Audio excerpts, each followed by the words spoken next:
Good afternoon. 6 months after I last addressed the town, and on the eve of the one event that brings our community together every year, I wanted to set time aside to check in with you. Old Home Days is a tradition in Londonderry dating back 125 years. Conceived by Governor Frank Rollins, it was aimed at combating the disappearance of community as Granite Staters moved west or into the big cities.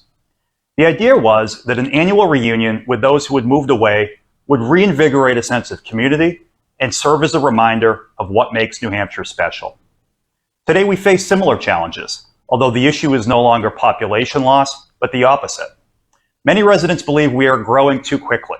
The town council and I hear regular complaints about traffic, and almost everyone is concerned about the loss of open space and rural, agricultural, small town charm. These are challenges we are beginning to address in earnest. The town council has taken unusual steps to bring relief to residents on Old Mammoth and Gilcrest roads, straining under the traffic impacts of development and growth. We've begun discussing cyclical investments to address traffic safety and congestion, as well as enhancements to our land conservation program, discussions that will continue this upcoming budget season. And we are beginning to solicit feedback, including this coming Saturday at the Master Plan Committee booth on the Town Common, about your vision for the future of land use and development in Londonderry. Because the master plan is the community's plan, we need to hear your voice. One problem seems to have changed little in 125 years: loss of community. While the causes differ from that earlier time, we have never been less connected to each other, and we have never been more divided.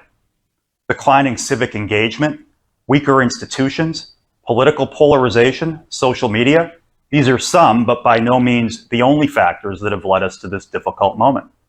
We must all do our part to lower the temperature and to cultivate productive discourse, even when we may feel unfairly attacked or driven to action by principle. Once or twice over the past 2.5 years I have served in this office, I have not fully lived up to this ideal myself.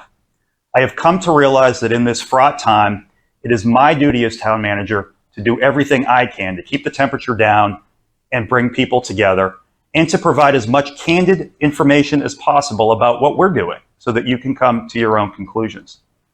In March, you went to the polls and said you want meetings of our boards and committees recorded and avenues expanded to provide your feedback and shape your government. To each of you who voted in March, who has spoken in public comment or at one of my town halls, or reached us in some other way, I have heard your voice.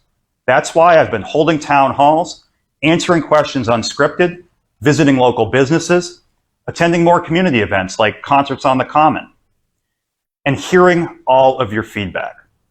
It's why I've been mending fences and trying to find common ground with those I haven't always seen eye to eye with. It's why we are recording the meetings of all town boards and committees, fulfilling the mandate you delivered in March. And it's why I'm speaking to you today. Soon, we will host tens of thousands of residents and neighbors, supported by town staff and volunteers, and protected by our public safety departments. Londonderry's Old Home Day is an event we are uniquely able to stage, and which is uniquely emblematic of the character and strength of our community. And it embodies a favorite refrain of my friend and chairman of the Londonderry Town Council, Chad Franz. We are better together. May God bless this exceptional community and every one of you. I look forward to seeing you this week.